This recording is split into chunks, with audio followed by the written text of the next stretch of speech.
You're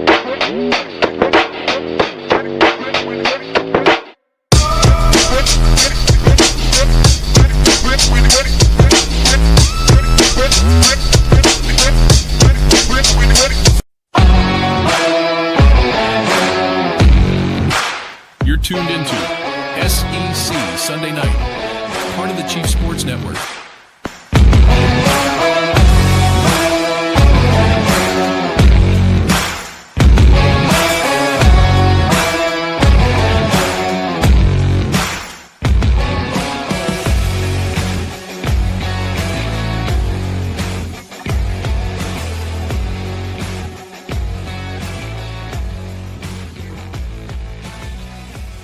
Hit the lights. It's Sunday night. Welcome to SEC Sunday Night Live on the Chief Sports Network and proudly presented by Hewitt Domaduras Law, HDLawSC.com. A part of their family is where you want to be. Call Brad and Dean to have a conversation about personal injury, insurance, stair fall, dog bite, advice on where to eat lunch, you name it.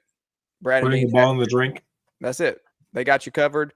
HDLawSC.com. I'm Rob Williams. He is Craig McMichael. First and foremost, there were roars in Augusta today for Rory once again as he goes back-to-back. Only the fourth ever to do that. Jack Nicklaus, Sir Nick Faldo, Tiger Woods, and now Rory McIlroy. Back-to-back champion at Augusta National. It's just kind of one of those things that transcends sports, but the SEC is still dominant, my friend. Ooh, that's a nice graphic. Did you make that graphic? Yep, sure did. No, our good friend Chris Marler, who we will see later tonight because it's Tennessee night, Craig. Woo! We're gonna look at the Vols with You didn't get Dolly on here? Dolly's busy today. Okay, but she did give me her thoughts, and we'll get those passed along here in just a few minutes. 2026 Masters. Every college is represented here, and the SEC, as you can tell, with more than anyone else. Who's the one in the middle? Yep, look at that. The G is there in the middle for you, Craig. I know you're squinting as if you can't see it. It's quite large. Where's Carolina? I see Coastal. I see Clemson. Right. Time to take this graphic down. I will say, I'll give a quick shout out to my friend, your friend, our friend, Meredith McKellar, who is a former SEC golfer at the University of South Carolina, who I spoke with on Friday, or actually Thursday, because this was before the first round was over, and she shared her picks with me, where she had Rory McIlroy, Scotty Scheffler, and Justin Rose at the top of her board. And what a turnout as I'm looking at Justin Rose here. Not quite enough, but 10 under. Scotty made quite the run to finish second. And Rory ultimately pulled it out. I keep looking at like what they're hitting from like 160 yards. Like, oh, they got my pitching wedge. I'm like, that's not what a club I'm pulling out with 161 yards to the green. And then you look and you see like how small the greens are, and you're like, how many balls would I put in the water before I just dropped? But it was impressive. I do want to give myself a personal shout out. I also went back to back yesterday and today. We tried out the new azalea recipe. Had someone else make it for me yesterday. I made mine today. Pretty good. It's good to know, Craig, that you're perfecting your drink recipes and your master's viewing experience. Our friend Swifties here wants to know if Marler's going to be on the show. Yes, Chris Marler will be here later on, but we're going to start off with our friend Andrew McCleary here in just a moment. And then, of course, the super sultry tones of Casey Cregan will be with us here a little bit later on, as I can see him backstage blowing his nose right now. The allergies have him like Phoebe and her sexy voice. And he's going to be here to tickle our ears in just a few moments. All right. Grab your Zyrtec, ladies. It's time for Casey Cregan reading the boards. Stay sick. And that'll be segment 2. Marler will be here to close out tonight as we look at Tennessee. But, Craig, as we look around the league, just really quickly here, baseball is in, no pun intended, full swing, and we're starting to see things kind of shape up a little bit. I'll give a shout out to your dogs, of course.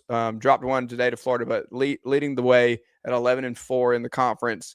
And we're going to talk a little bit about the Horns, who are tied for second with cross-state foe Texas A&M, both 9-5. There in the league. Florida's making a push.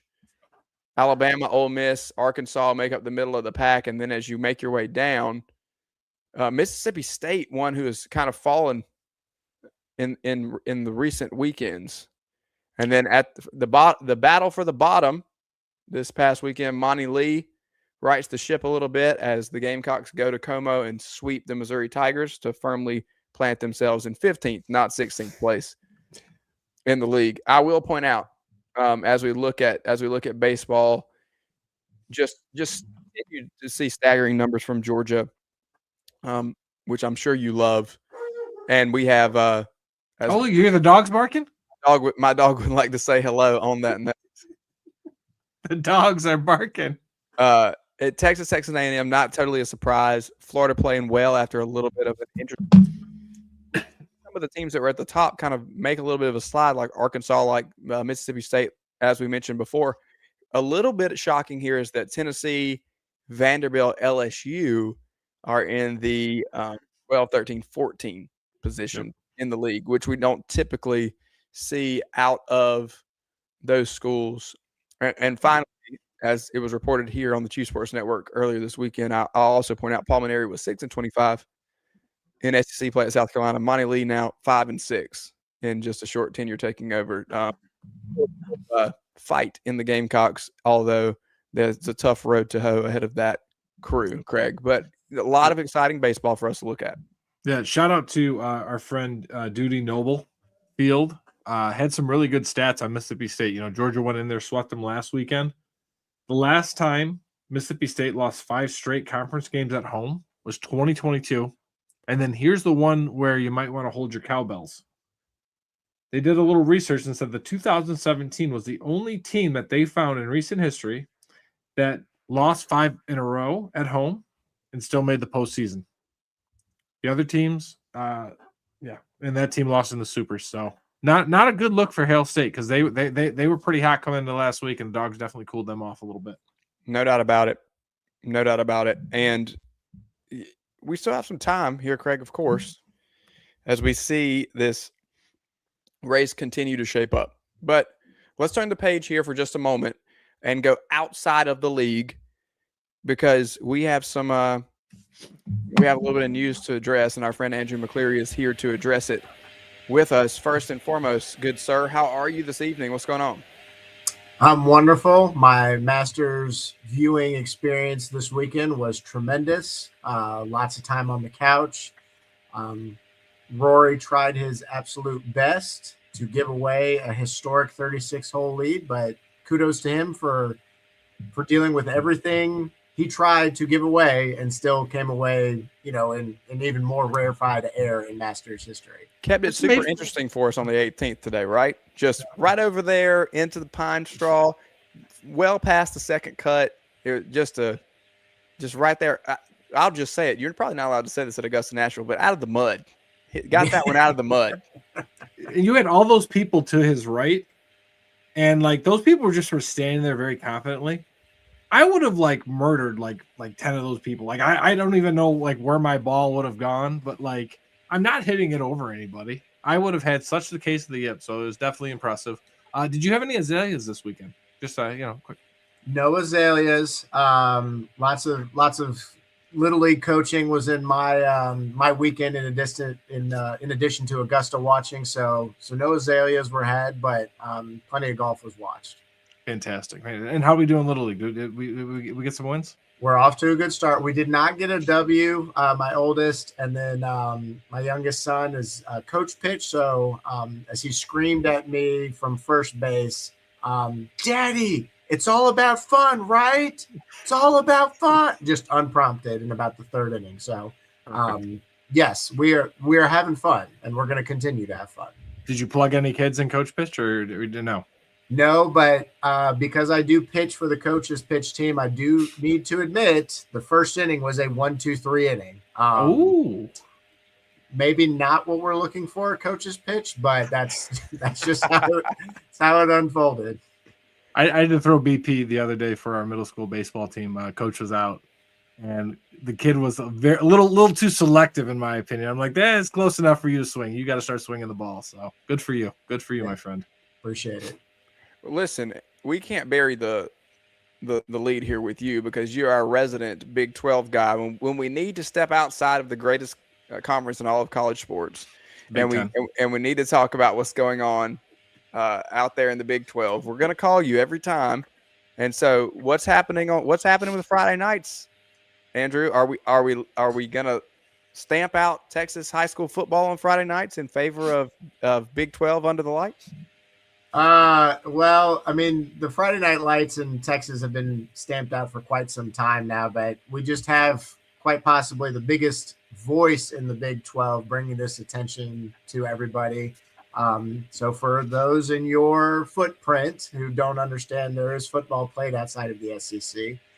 Cody Campbell, which I'm sure your base has seen because he bought plenty of political ads during the season last year, came out and had some very fiery remarks to Big 12 Commissioner Brett Yormark about scheduling Texas Tech and Houston for a Friday night. And at the time when he called out the commissioner of the Big 12, the move was not official. But now not only have the Red Raiders been moved to a Friday night game against Houston, they are now playing Thanksgiving Day against TCU, in addition to help build the Big 12 brand. So the Friday night lights in the state of Texas have been infiltrated for quite some time. And that's out of sheer need to survive. And that's what the Big 12 commissioner is trying to do right now. But I guess this is my thing. We will be on here and we're going to complain about the college football playoff moving to TBS or Hulu or wherever the hell that they're putting on it because of competing with the NFL. But yet you don't hear the same complaints about college football going to Friday night. Friday night is sacred, especially in Texas. They had a book. What was that book called about Odessa Pyramid?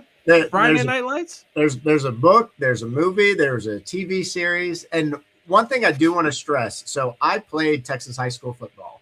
I was an above average offensive lineman for a high school program that at the time had won the most state championships for 5A, which we would consider 6A now because they have that many, different classifications for it.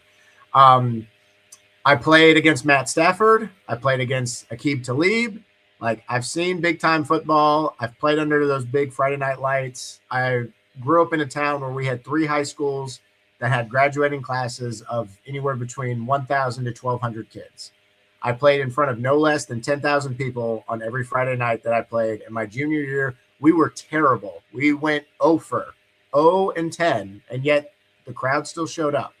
So the hype that you may think Hollywood has embellished, whether from the book or in the movies or the TV series, it's real. It is absolutely real. It's hard to overfabricate some of the genetic makeup that these Friday nights have in towns across the state of Texas. And that's the special piece, because you look at Buford just put a beautiful facility in earlier this year in Georgia. And again, they're like creme de la creme, but they definitely took out, that's out of the page of South Lake Carroll or wherever that is. I won't talk about the Dragons. It sounds like that may have been a rival for you. But that is quintessential. So like, I'm with Cody Campbell 100%. Not only do I support his NIL funds, as I so eloquently put last week, and Rob and Joy were crying and trying to say how I was wrong because I was going to scare big old Texas or Alabama. But like, I support this. Like, there's no reason. If you want to do Big 12, put it on Thursday night. No one's watching the damn NFL game on Amazon Prime or the Amazon Next Gen Stats. Give us back Thursday nights. The ACC used to own Thursday Night Football. Mm-hmm. Let Big 12 do that. Put it on Fox. Put it on whatever it is. Let them roll on Thursday night. Give the high school kids their due and let them play on Friday. This is totally crap. So I'm all with Cody Campbell. that's fine, and Cody should be vocal. And if you're the Red Raider fan base, you should absolutely back the most public facing booster you have at the school, who has rightfully been one of the key pieces into building up the entire athletic department into what it is. Yep. But this toothpaste left the tube long ago, unfortunately. Like there's no getting it back. College football has made it very clear they are afraid to go head to head with the NFL. And yes, we can all agree, just as generic football fans, the product we get on Thursday nights from the NFL has not really been good at all. We get one good game about every month, if that. But we have seen what college football has done. When the NFL showed up on Thursdays, they abandoned marquee games on Thursday. So your Mark is taking advantage of a night where he doesn't have to compete with the NFL and his conference doesn't have to compete with other conferences. As much as I like to, kind of gag at saying, how great the SEC is, I cannot in good conscience look at the ratings of the Big 12 and compare them to the SEC and see similar numbers. They're just not there. And so if he's going to try to grab the casual fans, he's got to try to grab them on a night where they're not competing with other more well-known helmets, specifically from the SEC or the Big Ten in this case as well. So I got a question for my four-quarter friend, Rob. So you do a great job on the Chief Sports Network. You got the four-quarter Fridays and do a great job. What night does high school football happen in the state of South Carolina? Typically, that would be on Fridays. This is why the show is called Four Quarter Friday. And if they have to make up that game, they're more often than not playing on Sunday, are they not? They're not playing Saturday? They're not playing Saturday usually. Yeah, that's true. Yeah. Okay, just making sure. So South Carolina's got it right. SEC's got it right. I got to get one little dig in at my guy, Brett Mark. I will leave it at this. And Andrew, thank you for being here to explain it to us firsthand of how things look out in Texas, because you grew up there and you understand it. And again, we're going to give you a call anytime we need to talk Big 12. He's going to go on a night where he's not competing with the NFL, and to your point, the SEC, for now. There was a time when we didn't have the NFL on Thursdays, and Craig, I'll push back on your point. I think a lot of people are watching that Amazon game. And there will be a time when the NFL says, let's grab another piece of real estate, and that will move to Fridays as well. We now have the NFL halfway through the year moving into Saturdays. So you have Saturday, Sunday, Monday, Thursday. It's only a matter of time before they grab Friday night as well. Prime real estate, no pun intended. It is prime real estate, and they will go after it. Andrew, thank you so much for being here with us to break it down in a way that only you can, because we don't have that perspective, and that's valuable around here, because sometimes Craig can get those Big Ten blinders on and forget what the top of the screen says. I don't know what you're talking about. Wreck 'em, baby. Let's go. Well, I appreciate it, guys. Thanks for having me on. Really appreciate it. Yeah, of course. Thanks, Make brother. sure you go follow at CFP4_us there with Andrew. This is SEC Sunday night. It's 8:18, and we'll be back in just a moment with our good friend Casey Cregan. At TriFit Physical Therapy and Performance, we believe true health and peak performance start with personalized care.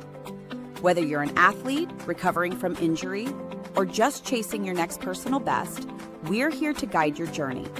With expert coaching, hands-on therapy, and transparent cash-based pricing, you get the care you need without the insurance red tape. One client drove 100 miles just to see us and said it was worth every mile.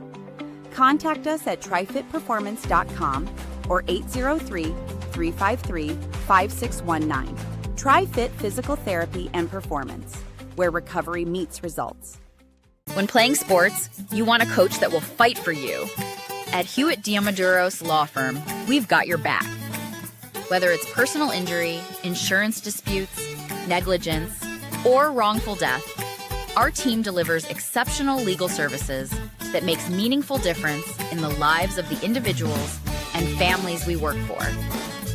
Visit hdlawsc.com. hdlawsc.com. Hewitt Diamaduros, we're on your team.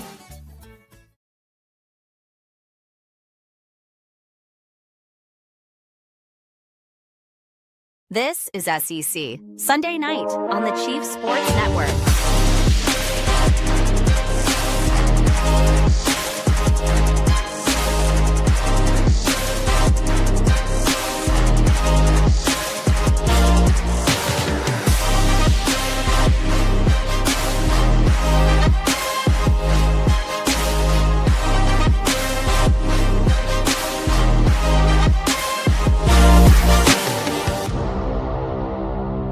Welcome back to SEC Sunday Night Live on the Chief Sports Network and proudly presented by Hewitt Dalmaduros Law. It is time to talk boards with the man himself, and it's Master Sunday. I'm drinking a peaches and cream Zevia. Let's try to get it into focus. There it is. Peaches and I had cream. peach cobbler for dessert. Shout out to my coworker who came over. And she made an awesome peach cobbler. We had a little vanilla bean ice cream paired well with the azaleas. All the peaches. Casey, have you ever had an azalea? I'm asking everyone tonight. What is it? It's vodka or gin and lemonade and grenadine. We did vodka. We did lemonade. Yesterday I had grenadine. I wasn't that fancy at home, so we had some strawberry syrup I put in there. And I put a little starry in there because I wanted to make sure my Pepsi-loving friend, Rob Williams, wouldn't yell at me. I've been drinking azaleas unofficially since 2008. Oh, you are an OG, baby. Without the red stuff. Even though South Carolina produces more peaches than Georgia, we give a lot of we have all the peach things out tonight for the Masters. Peaches and cream. Remember that song from 2001, Casey? Rob was like in diapers. It is the dulcet tones of the award-winning and esteemed and accomplished Casey Cregan here with us tonight. I can just picture Phoebe Buffet at Central Perk strumming her guitar. My stick is not good, Robert. It's not good. Hey, Gunther, be a good little boy and bring me a whiskey. And that's Gunther. You know where Gunther went to college, right? I do. Actually, that's not where I was going with that, though. Where did Gunther go to college, Casey? He went to Clemson University. It is great. Two things before we start. I know you guys have been on the rails. You had Andrew McCleary, who leads the league in Ks in coach pitch, which is not the stat you want to lead in. But Rob, you said roars for Rory. While I was in the waiting room in the green room eating my yellow M&Ms, I was trying to do that 5 times fast. You can't do that 5 times fast. Ready, set, go. Roars for Rory, roars for Rory, roars for Rory, roars for Rory, roars for Rory. How hard was that, though? It was difficult. I can't say Red River Rock. He was like focusing on that. His ball is roars on it. You have to say it. You have to say it. Roar on it, yeah. And then baseball is in full swing. I mean, you are locked and loaded tonight, sir. I'm well oiled up and ready. I'm lathered up. Give me the rock, coach. Hang on, look at that shirt, Casey. Look at that shirt. Is that a humble brag right there? Like, just anyone see the little? Is that the 2026 variety? It's not the 2026 variety. Unfortunately, it has been nearly a decade since my last trip to Augusta. Me too. 2015. Nice. I'm still waiting. But Casey, we have a multifaceted experience for you tonight. We'll come back around to the Masters in just a few minutes, but since it is Tennessee night, let's begin with the Vols. All right, our buddy MBG says Josh Heupel is just an overweight James Franklin. Our friend GBO 2011 on Vol Nation says he's responding to Volatile Vol, who says Heupel has never been the long-term answer. Pretty evident after a couple seasons. Who you guys wanting to replace him with is a better question. I don't love Heupel, but there's not a ton of others available. There's not a lot of, I'm sorry, I can't speak apparently, but there's not a ton of others available I like more either. And then the response from GBO 2011 says he's just overweight James Franklin, and I hate it. And I got to say, that is a great comparison. Why is this the topic on a Monday at 3:29 p.m. in April? See, that's the beautiful thing about the message boards that I'm not sure a lot of people see. Like, they have to take in the full picture. MBG puts this all up for everyone to see. They go right to the post, but like looking at things like thumbs ups or, upvotes, and then the time of day is so important.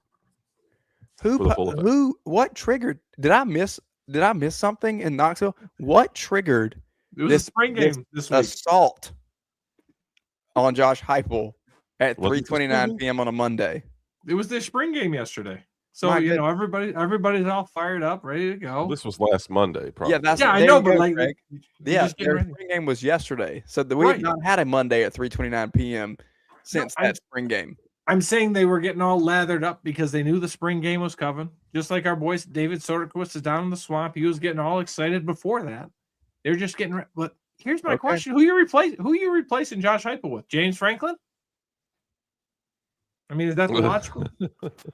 Get out of here. Well, I think that's a similar question that you probably had in Kentucky. It's probably a similar question they had in Florida. Well, maybe not Florida because they would have taken anybody.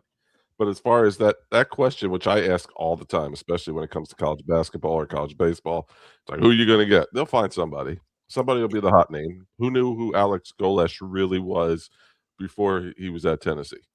But okay, before Philip Fulmer, or I'm sorry, after Philip Fulmer, Who was a good choice? Who was a good choice? Butch Jones was a champion for life. I mean, brick by brick, baby. Jeremy don't get much Pruitt better was than that. Jeremy Pruitt had his hat stuck over his head.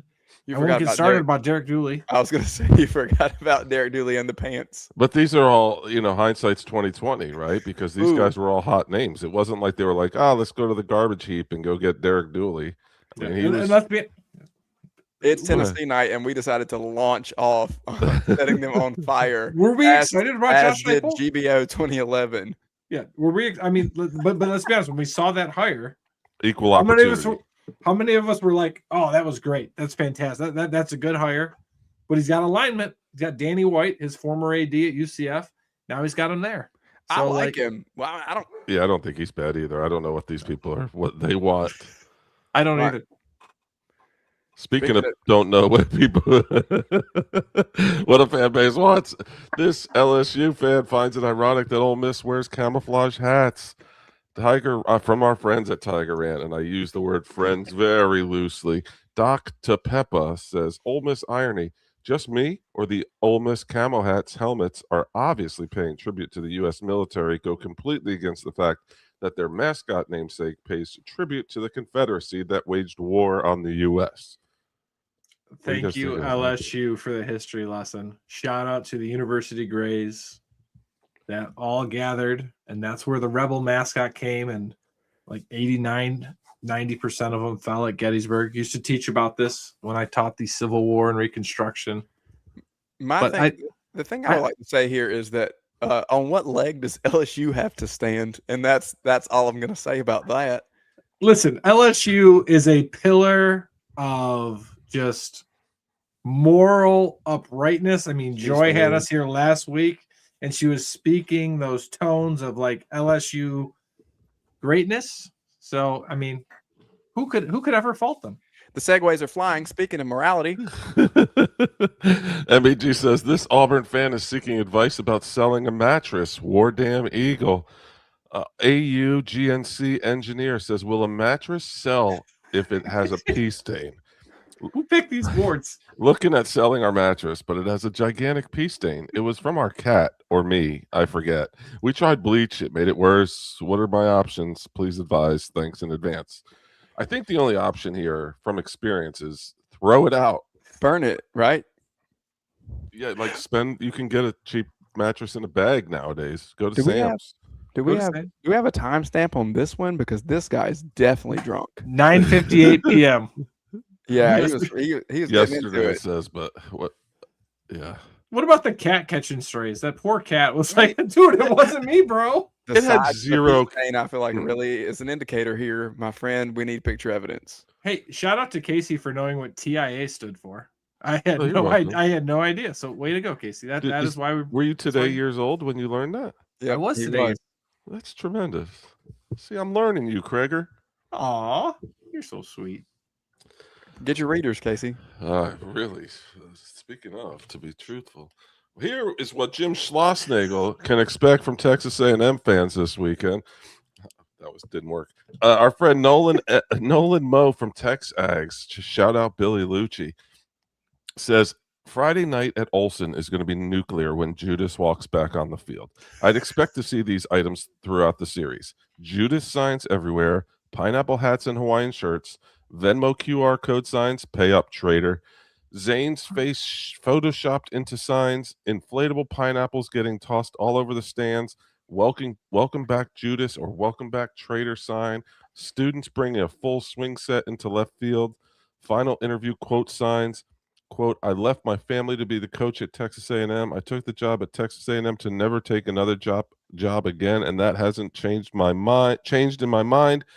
Quote, I think it's pretty selfish of you to ask me that question, to be honest with you. Quote, I gave up a big part of my life to come to take this job, and I've poured every ounce of my soul into this job, and I've given this job every single ounce I could possibly give it, so write that. So it should be a cathartic experience throughout the weekend for a lot of Aggies. We just need the rain to stay away and the boys to do their part. So what happened, boys? Did the boys do their part? Well, on Friday night, the boys did their part. A&M over Texas 9-8. On Saturday, my friends, once again, Texas A&M over Texas 11-4. And that Sunday game, first pitch scheduled for right now at 8:30 p.m. So we'll see if they can bust out the brooms. I have a question for Nolan Mo 13. You mad, bro? What's up with the pineapple thing? I didn't understand that. I don't know what that is. I think that we must be missing something. Maybe Marler can fill us in. Yeah, Marler probably definitely knows. We will check with him. But it's a beautiful rivalry, and both teams are really good this year. So there you go. This is how the boys did. I don't know what board it looks like it's from a Texas board, but Texas A&M can have Jim Schlossnagle back. Wilcox coming tonight says Schlossnagle seems like he kind of sucks. He can go back to Aggie anytime. He's not winning a championship here or anywhere else. That facial hair bullshit and letting a commuter school from SA punk us in our own regional last year are glaring leading indicators that this experience isn't going to work out for Texas. He'll make a shitload of money here, though. At least he'll make money. So is that why he took the job? Was just for the money? I think that's what Nellie's saying. Again, that was 2001, Rob. Must be the money if you want to come take a ride with me. Yeah, I'm aware of things that happened in 2001. Contrary to your belief, I am actually no longer 16. Ryan Williams and I have made it out of our teens. Happy birthday, buddy. Does Texas have regrets? No regrets? No regrets. No regrets. All right, we have a couple more here. All right. MBG says the poor little old SEC just can't compete with the Big Ten. Colorado Ag says the SEC cannot compete with the Big Ten. They make more money. They play a physical brand of football and basketball. The SEC does not. Nowadays, the SEC is more run and shoot, including the best teams in the league. The Big Ten will line up and blow you off the ball in both sports. This definitely came from SEC rant. Make it stop. Stop picking these boards. Stop picking these boards then. Make this stop. Listen, I understand that we have this little run of championships, but I'll continue to say that there are more things to evaluate success, depth, and quality of programs than your handful of teams at the top that have clipped a couple of championships. There was a really good talk. Andy Staples and Stephen Godfrey had a really good chat on CFA this week about this. And they're like, it's more of a bug than it is a feature. Like, let's actually, look at it in the bigger term. It is an interesting debate because it does seem to get some people riled up, including my co-host. Have you noticed that, Casey? Oh yeah, he looks a little fired up. He gets a little fired up. We'll test him, buddy. It's okay. It'll be all right. All right, we've had a lot of discussions here tonight. Can we talk about something serious? Yes. Yes, absolutely. Are you guys down for something serious? That's always the only reason why I'm here. We've got about 3 minutes. So I just need us to lock in for a moment. All right. Ooh. All right. Yes, let's go. I thought I was reading another post. I had the screen all big and everything. I'm good. $10. You got $10. Don't screw it up here. Don't screw it up. I've got this covered. This is pretty easy, but you guys tell me off your initial thoughts, and I'm going to help walk you through it. Are we doing breakfast or are we doing lunch? Is there only one right answer? Is that what you're telling me, Rob? Yes, that's correct. What happens if you don't like pimento cheese? Asking for a friend. Asking for my friend who could You're be going to me. be, then you could go with the egg salad and we'll let it slide. All right. Well, that's where I'm going. I'm going egg salad. The correct answer is chicken biscuit, but I'm going breakfast sandwich. The Georgia Peace ice cream sandwich is like a no-brainer. I'm not even looking at money. What's that leave me? $7.50. What's $2.50 down there? Is a sweet tea $2.50? Yes. Boom. I'm done. All right, so you went egg salad. Hang on. Egg salad, breakfast sandwich, Georgia Peace ice cream sandwich, and a sweet tea. Okay. I'm going to count on Craig to really screw it up here. Go ahead. I could say something, but I want to keep this PG-13. Let me hear I'm it. going to go 1 egg salad sandwich, 1 pimento cheese sandwich, 1 pork barbecue sandwich, chips, a sweet tea, and a Georgia peach ice cream sandwich. Did you I thought it sneak was all that one in from- for $10? Huh? Did you sneak all that in for $10? I think I did. Let's see, $3, You're supposed to keep $6, us on track, brother. I'm here to take us off the rails. $9. And what? How much is the sweet tea? I can't see it. $2. No, he said $11. This I thing borrowed is $1 bad. from Casey. Oh my gosh, you can't do that. Yes, I Break can. the It was rules. A $10. bottle of water. You got a bottle of water. Breaking Okay, the I'll take a rules. bottle. I'll give you some sweetener or something. Can I'm I getting- can I I'm bring my getting- own azalea cocktail? No. Water goes above. All right, tell us the right answer, Rob. The right answer is to skip all that breakfast jazz and get a pimento cheese sandwich, a Georgia peach ice cream sandwich, a crow's nest beer, and go home with money in your pocket. I thought we were picking one from each category. I That's- mean, at that, I'm not going. If I'm with the doing breakfast that, sandwich. if I'm doing that, then I'm definitely doing the chicken biscuit. But I'm doing with Yeah, I punch. was Oh, going great down. jelly. That's Yeah. my bad. That's all right. if I could have one from each category, yes. But the pimento cheese is 100% where I'm going on that top row. And again, Casey, if not, I'm probably going egg salad. I've My actually heard you got to put the pimento on top of the barbecue. That is an elite move. But you only gave me $10 and I couldn't afford it. So That's okay. I stole money. I spent more than $10. you did. That is correct, sir. All right, Casey, we appreciate you being here Thank with us. you, guys. As always, Have a great tickle show. in our ears as you do so beautifully. We hope that for your sake that the allergies loosen up. But for our sake, we hope it's right there in that deep baritone for us again next week, my friend. Make sure you tell Marler that Andrew McCleary was the best guest on this show tonight. We'll be sure to do it. I'll tell him you said that, actually. All right. It is 8:37 on SEC Sunday night, and we'll be right back after this. When playing sports, you want a coach that will fight for you. At Hewitt Diamaduros Law Firm, we've got your back. Whether it's personal injury, insurance disputes, negligence, or wrongful death, our team delivers exceptional legal services that makes meaningful difference in the lives of the individuals and families we work for. Visit hdlawsc.com. hdlawsc.com. Hewitt Diamaduros, we're on your team. Oh man, the building is on fire. Emergencies and accidents happen. When you're in the middle of a fire or water event, all you want is for things to return to normal as soon as possible. Resto Pros of the Midlands is with you, guiding you through the process and working with you to get your home or office back in working order. They'll answer your questions, discuss procedures, and can act as your advocate when it comes to processing your insurance claim. Resto Pros Midlands SC.com. Open 24/7 when you need them. Quality that is guaranteed. At TriFit Physical Therapy and Performance, we believe true health and peak performance start with personalized care. Whether you're an athlete, recovering from injury, or just chasing your next personal best, we're here to guide your journey. With expert coaching, hands-on therapy, and transparent cash-based pricing, you get the care you need without the insurance red tape. One client drove 100 miles just to see us and said it was worth every mile. Contact us at trifitperformance.com or 803-353-5619. Try Fit Physical Therapy and Performance, where recovery meets results.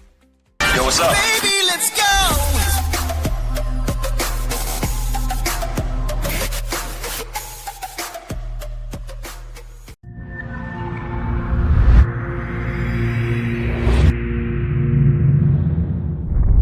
OTC is go. Thank you, go. PTC is go. LPS is go. Houston flight is go. Pilot go. FTM is go. Safety com is go. SCU is go. LRD is go. SRO is go. CDI is go. Launch Director, NTD, our launch team is ready to proceed at this time. It's SEC Sunday Night, presented by Hewitt Diamodoris. Visit hdlawsc.com. It's go time.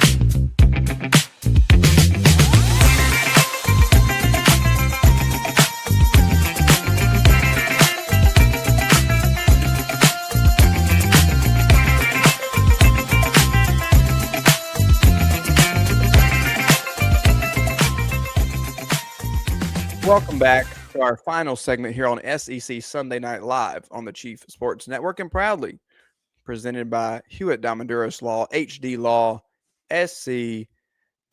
It is Tennessee night, and Craig, as we look to discuss what's happening in Knoxville, let me pick your brain for a minute here before we bring Marler in. What's the biggest question that you have when it comes to Tennessee?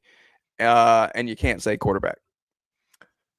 It's not even so. I don't think it's quarterback. I think it goes back to what we had with our message boards. What is actually going to make the Tennessee Vol fan happy? Because let's just say those quarterbacks aren't on schedule or that defense isn't quite up to par, and we see a 6-6, 7-5. Will that heat be growing for Josh Heupel, and will they put heat on Danny White, or can they be patient? Because again, I think we said it with Casey.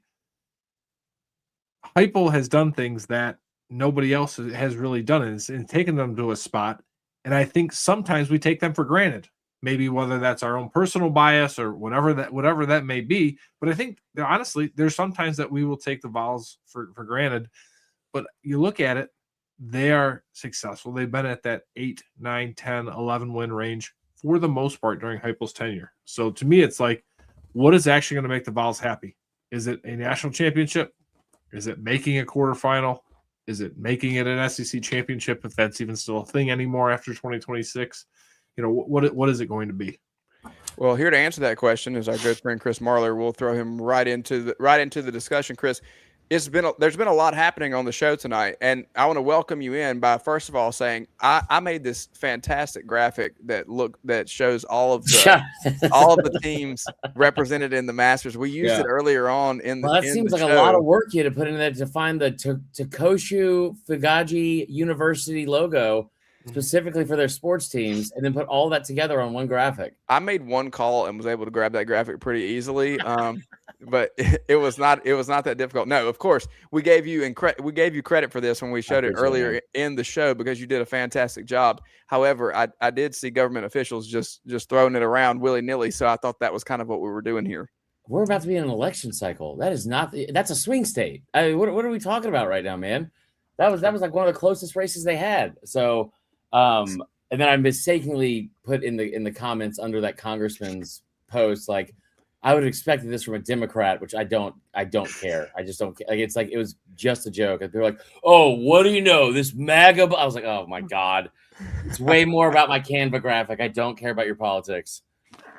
Quick question though, for my friend Rob.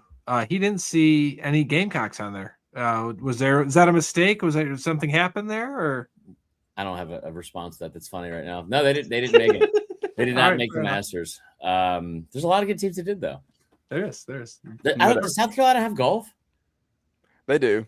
I actually have a fantastic. So a mentor of mine does photography on the side, and he has a fantastic portrait of the sunset coming through the Gamecock in the wrought iron gate that leads out to the practice facility and the course where they play. Yeah. He's probably got 200 of those prints. So if anybody send it to Marler so we can anybody make wants graphic. one, let me know. I'll send one your way. Okay. Yeah, so, I didn't even know they had a golf team, which is like, I mean, you would assume they would, but if you've never heard of it, In this day and age, that probably says a lot. But anyway, Tennessee.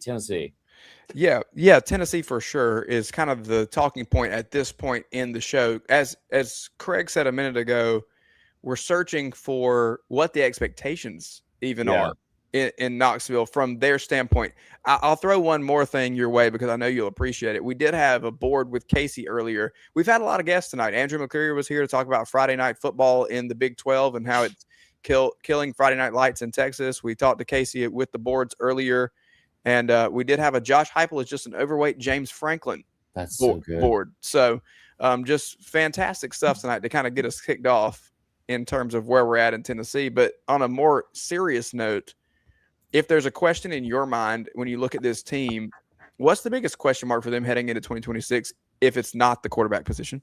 Yeah, the quarterback is such an easy one to say. I think the biggest question is how quickly this defense is going to pick up on Jim Knowles' system, because on paper, and this is one of the reasons I'm so big on Tennessee this year, as much as I hate to say it, but it's like I'm a big fan of whenever you can combine just like what genius level people, like whether it's like an offensive mind or a defensive mind or whatever, whenever you can combine those types of people, and I don't mean just like, hey, he's a good offensive coach. I mean like an elite offensive mind that sees the game differently than everyone else. That's Josh Heupel. Like that doesn't mean he's going to beat Georgia, but like the numbers that this offense has put up, the numbers he's put up everywhere he's been, he is an elite offensive mind. They are really consistent, and he's done it despite having guys like Nico and Joe Milton and all things like that. So I think for me, you combine that kind of offense that is always going to score points. Like they don't have to play Georgia 12 times, so they're always going to score points, at least, theoretically in 11 of those. And you're combining that with arguably a top 5 defensive coordinator. Maybe 2 years ago, we'd say he's the best defensive coordinator in the country. And I think that like them going out, we talked so much about how they didn't get a quarterback. They couldn't find a quarterback. Who's going to take over that position for them? Like they're in so much trouble. And none of us talked about the fact they went and made maybe the biggest acquisition of the offseason in the SEC, which is an elite defensive coordinator, because that's the one thing that's really flawed them at times under Heupel. So if his defense, if they can pick up on that defense and understand like the ins and outs of how to work in that defense right away, then they're gonna be great. The question is, a lot of times at other stops, it's taken those units like a year or two to get a full understanding of it. But I think with Josh's offense, they don't have to be elite in year one. Like they just have to be like good enough, right? I mean, you go back to last season. Too often times the defense was so damn porous that it ended up costing Tennessee the game. Right.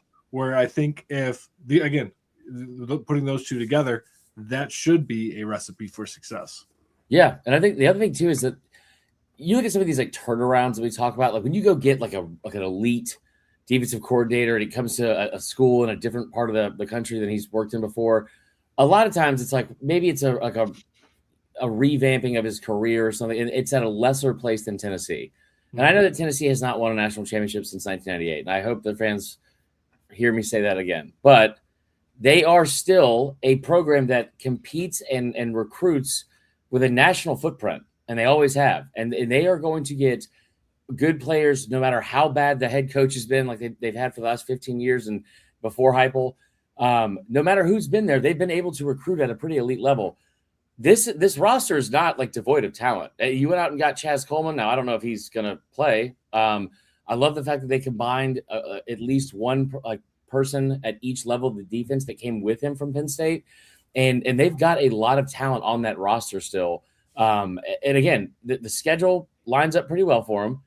I don't think that they're going to take a step back with from the quarterback situation, because they have two really talented quarterbacks. They're just young.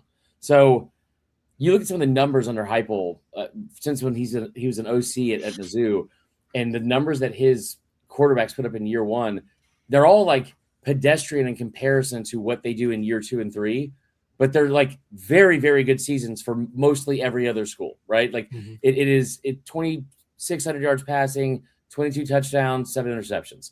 And I don't know who is going to be the starter, but they are going to run the football. They have a lot of elite talent at receiver. I just don't see how they're going to take a step back or stay stagnant. Yeah, I don't totally disagree. I think that there's a couple of question marks for me when it comes to the schedule, but before we get there, I do want to kind of look at we looked at the coaching staff a little bit, and I think you kind of called out the major piece there. Yeah. But when we look at this roster, first of all, you mentioned Chaz Coleman. Mm-hmm. Do you have anything to support this $3.5 million number that's floating around right now? Because 3.5 for 1 year says a lot about not only what they have, but also what they're willing to spend it on and who you might not want to get into a battle with. Because although he was a highly rated portal prospect, he's still kind of raw in terms of what we can expect out of him, in my opinion. Yeah, that's a logical way to look at it. I don't think anyone did that during the portal. It was kind of weird. Like, it was like, I mean, he's a former high 4-star recruit that has a lot of upside, and he went to Penn State. And again, like the body and frame is there, but it's not like he's 265, right? Like he's not a Will Anderson. He's not a Jadeveon Clowney. He's not built like that. He wasn't even like that out of high school. So it does feel very much like, oh, the ceiling is so high for him. It's like, for $3.5 million, when you also couldn't afford to sign a quarterback because of like the funds that you had.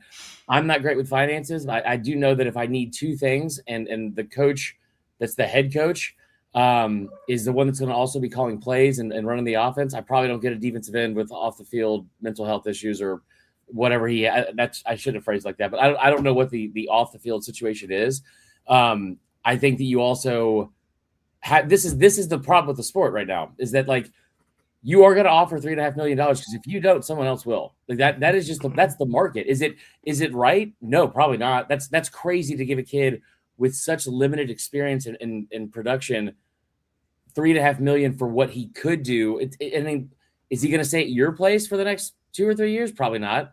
So I don't know. Like in a sophomore season, what are you paying for? I think it's a really good point that I think coaches and ADs and everyone else around and like these coaching staffs are like around the country are kind of like this hard place of like, yeah, this is really stupid, guys. This seems like a really dumb decision. Like, this is not how we would have ever done this before if money wasn't involved. But also, this is what everyone else is doing. We're all in the same boat. Like I don't know how you get out of it. Like, if you don't give that kid $3.5 million, he is going to go probably sign with another school that you have to play every year for that $3.5 million. And then you can't let your boosters, if that goes wrong and he somehow is the reason you guys lost that game. Can you imagine what the boosters would say to that? Right. And I bet you the amount of time you have to make that decision and like think about the $3.5 million is probably less than our conversation here tonight, right? I feel like as soon as you go, you got to have a number or they're going somewhere else. What's crazy, I didn't think about this. It makes sense, but like you've seen a lot in the basketball portal too, which is, I mean, the market is the market. Like I can't fault a kid for trying to go get paid what he's worth.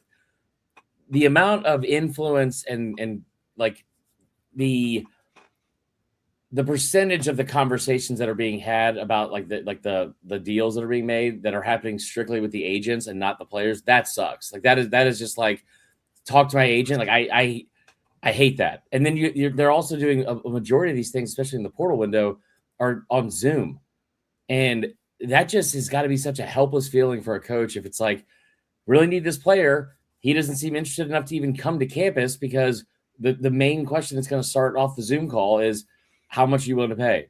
Yep. Like, I mean, that's just a shitty place to start from. Yeah, that's all it is. Like, you're hoping, like, well, are they in the Zoom room? Are they in the waiting room? Are they still going to be here? And like, are they going to like set up? I mean, Barnes had it a couple of weeks ago in the SEC tournament. He's like, recruiting's actually easier now because it's not like traveling anywhere. It's basically just saying, okay, what are the finances? And if our finances line up, cool, we're signing the guy. If not, he's moving on, we're moving on. Well, Don Staley said the same thing from the women's perspective of, once we get past the pleasantries, that's pretty much the first thing we're going to say because we're not wasting time. If your number is going to be out of what we're budgeting for it, then we're wasting everybody's time and just move on. I did have some respect for Shane Beamer's comments last week where he said he was asked, what are some things that a recruit can do to turn you off? And he said, 1, don't be a prick, and 2, don't make it all about money. That he's like, I understand the importance of money for anybody who missed the quote, but I'm paraphrasing here. I understand the importance of money and money plays a big role, but you can't come in here and say, this is all I care about. So think about this. Like I said this a couple of years ago and it's way more true now, but like no one's ever going to feel bad for millionaires in general. Like we just refuse to do it. So it's like, there's this very weird like pushback like on opinions of people that are super rich or have these like, like easy lives just because of like money. It's like, well, maybe Kirby Smart and Nick Saban probably have some pretty good opinions on how to fix this sport that they've been involved with for their whole life. And they've also seen all the stuff behind the scenes. But like, I'm sure that there was stuff that was being done, like the money coming in the back door instead of the front door, like Ogeron said. Like, I'm not an idiot. I'm not that naive. I totally get it. What's crazy to me, and you got to think about this from Beamer's standpoint. No one's going to feel bad for like Saban or if Kirby can't get 5 stars as much as he used to or whatever. But for a guy like Shane Beamer, who watched his dad build this program that was nothing in like, Blacksburg, Virginia, just a afterthought of a program turned into a national power and a consistent bowl program that was always at least relevant in the sport of college football for years. And he was able to do that because you were able to sell something about culture and coming. You think a bunch of kids from like the Southeast want to go up to Blacksburg, Virginia? No, probably not. And so being able to sell them on that culture, what you've created, you worked your ass off. His first 2 or 3 years, I think they had a losing record. Like because I remember like Shane saying that he would have been fired if it was like nowadays. But having to be around that and learn all of that, like how you've become a coach and like what to do and how to run things, built off of relationships, recruiting, and things that matter that aren't like monetary value. That's got to be such a miserable feeling to have, like just an inability from the other side at times to even want to have a conversation about recruiting outside of just pay me.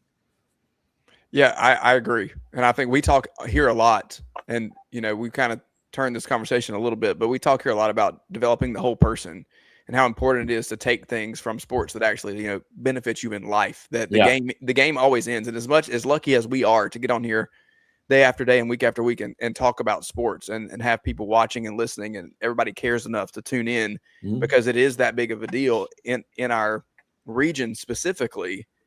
There are bigger things in life than these games that we're watching and following, and how these young men are developed, I think, is a big piece of that.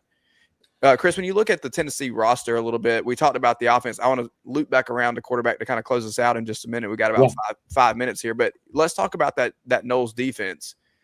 Do they have the personnel? The big question is, how quickly do they grasp it? Do they have the personnel if they grasp it to kind of execute what he wants to do, or is this a situation where it's going to take a year to kind of get the guys in there? It's portal era, and Craig's going to chime in here. Let me say it for him. You can turn it around in a year. You can't do in a year. Even if you're at Tennessee with Chaz Coleman and his $3.5 million and all that kind of stuff. What you can't do is replicate that 2024 Ohio State defense that had future first rounders and All-Americans everywhere and former 5 stars. I mean, like, going into that season, they had seven projected first round picks. I mean, it was insane. And like, they don't have that at Tennessee. So I do worry that when you look at like what he was able to do at Ohio State against lesser competition, no offense. I mean, at the time, especially like you look at like just the metrics of their schedule that year versus Tennessee this year. I don't know if they have anywhere close to that. I don't know if he needs that. I don't think Penn State had a bad defense this year. I didn't watch a ton of Penn State football. I do know that at Oklahoma State, he was really good for his final 2 seasons. Before that, it was kind of, he's not been a perennial top 5 coach defensively for 10, 20 years or anything like that. I do think he can get the most out of this team, even if they aren't as talented. And I think they have enough pieces there. Because, again, like the most important part here is this.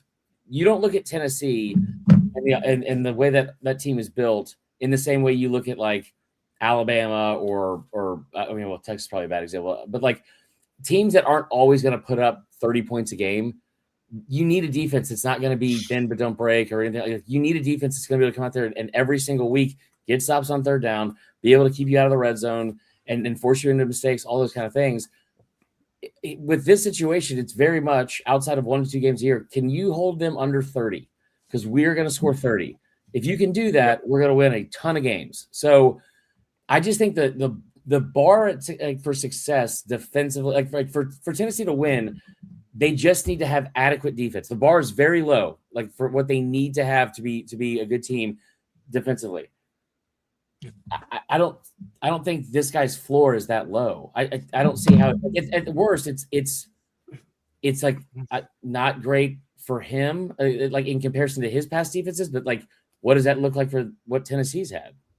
But I think we also have to remember on Jim Knowles, like he's more than Penn State, he's more than Ohio State. Like he was at Oklahoma State, right? Like he got picked up with Duke, so he's not always used to he's not always that guy. Like I feel like he just came around 5 years ago, but he's like 100 years old.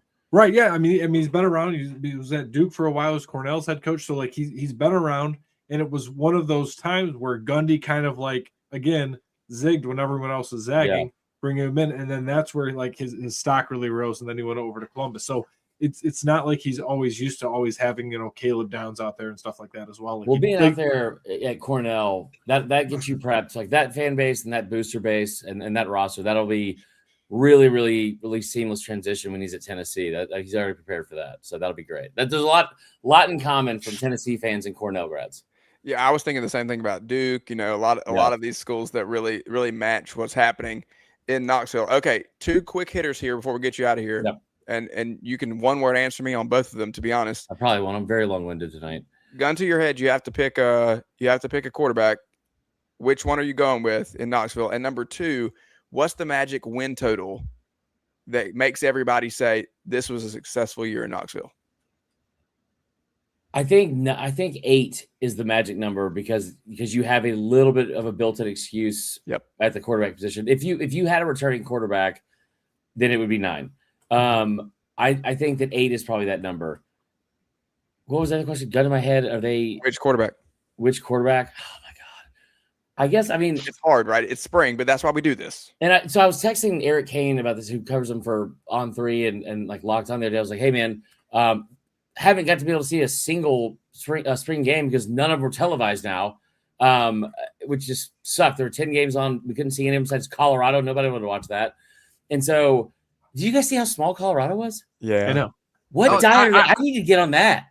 So someone's like, "Oh, is the Guardian caps? They made them look small." I'm like, "Nope, no, that they look like a JV team." How did you lose so much weight? Oh, I went to play college football at Colorado. It really slimmed me down. Like it's insane. I have a lot of jokes. I thought Boulder had the opposite thing. I thought people got hungry and got the munchies.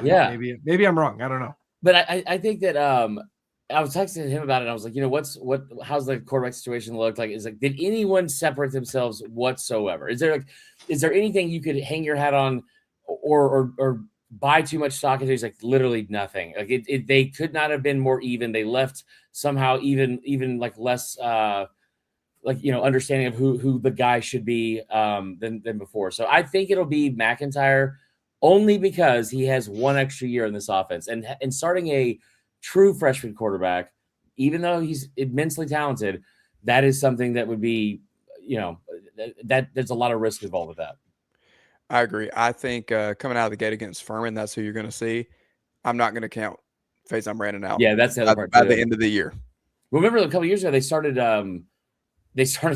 Joe Milton over Hendon Hooker, and then which still blows my mind. I don't know what he could have seen, but he saw that big arm. And like maybe they were playing like on a 180-yard field or something, and he was just, he stood out more than anyone else. But yeah, it's I think they're gonna be better than people think. I do think the schedule's manageable, and I hate buying into Tennessee because I love Josh Heupel, great dude, super nice guy.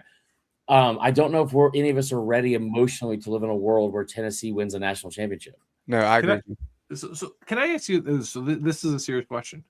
Where does Tennessee football actually rank within the SEC? Right, like because like we're thinking about just like going into 2026. Now. Like now. I mean, they've made a college football playoff. Yes, they got their hat handed to them, but we're talking about they were recruiting during warmups with their shirts off. That was unbelievable. And the people that were how about some of them could have come out without their shirts off? Like let the skill position players go out there shirtless. Everyone else, I'm good. I don't think anybody needs to see that. Come on, no skill player wants to come out with a shirt on. You got the big on. There were a couple of offensive linemen whose nipples were disappearing inside their own bodies because of how cold it was. It was ridiculous, man. And who was the fat white kid that came out there with like the what do you call it hat? Like the ski mask thing, and it was like, but he put that on instead of anything. Anyway, no, I think where they lie in the pecking order of the SEC, it's kind of interesting because there's a case to be made that they went down 2 spots the moment Texas and Oklahoma came in. But what's weird about Tennessee, if you talk to like I think that they are better than people give them credit for. They just don't have a bunch of signature wins, really. And they've never beaten Georgia. They've scored first in that game for the last 6 years in a row. It's usually on the first or second play. What's that? Usually like on the first or second play. Yeah, it's 6 years in a row. It's been the best bet every single year, and they end up losing by 10 points or more. So they are, for some reason, people hold them to this standard of like, well, they can't ever beat Georgia. It's like, well, yeah, nobody beats Georgia. So like, if you're going to say that they're a below average team that isn't very good, I don't know how they perform against Georgia would be the example that we're going with. I think that they're probably did you put them ahead of LSU? Because yes, I do, like in my head right now, they're in my head. Forget my picks in a few minutes. In my head, I sort of have them maybe a little ahead of LSU right now. I have them ahead of Oklahoma. Right now. You do? I think you mean like last year or something. Yeah, last year, but I have my where do you put them with Oklahoma? Like he doesn't love LSU, Chris. Where do you put him?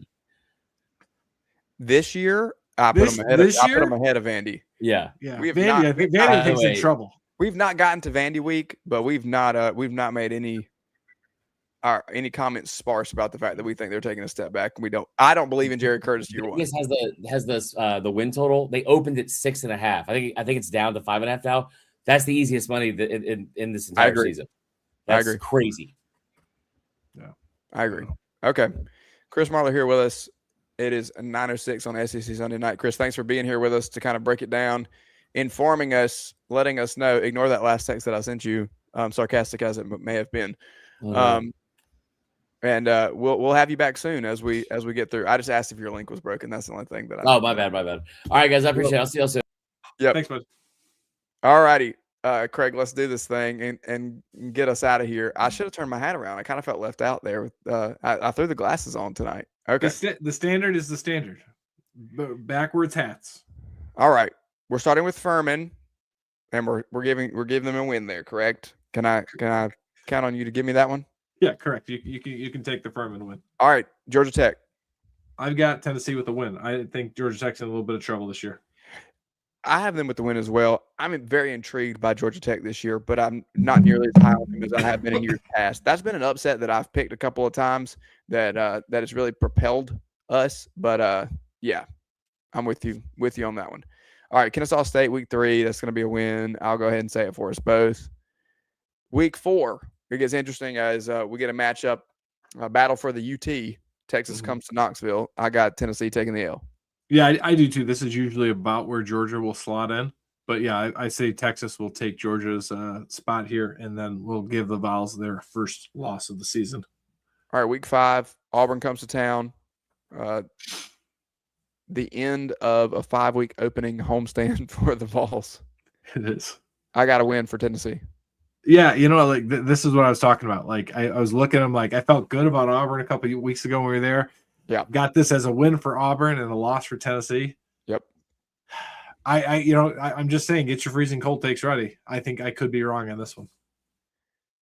Yeah, well, we split, so one of us is going to be really wrong because I feel good about Tennessee in that one at home. Then they have to go to Arkansas, but we've talked about what's going on there. Ryan Silverfield really has a tough road to hoe as he tries to build something. I got Tennessee getting the win on the road.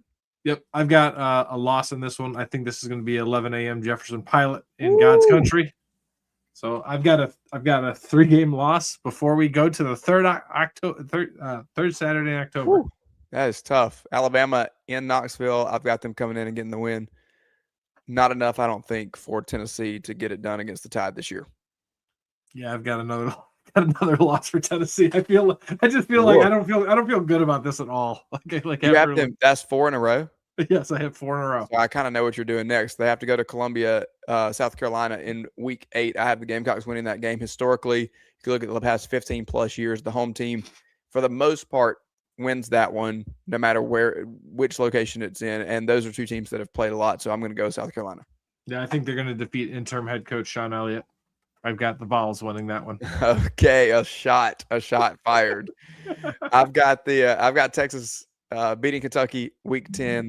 They host the Cats, and I think that Will Stein will do good things, but as we have previously discussed, I don't know how quickly that happens for him.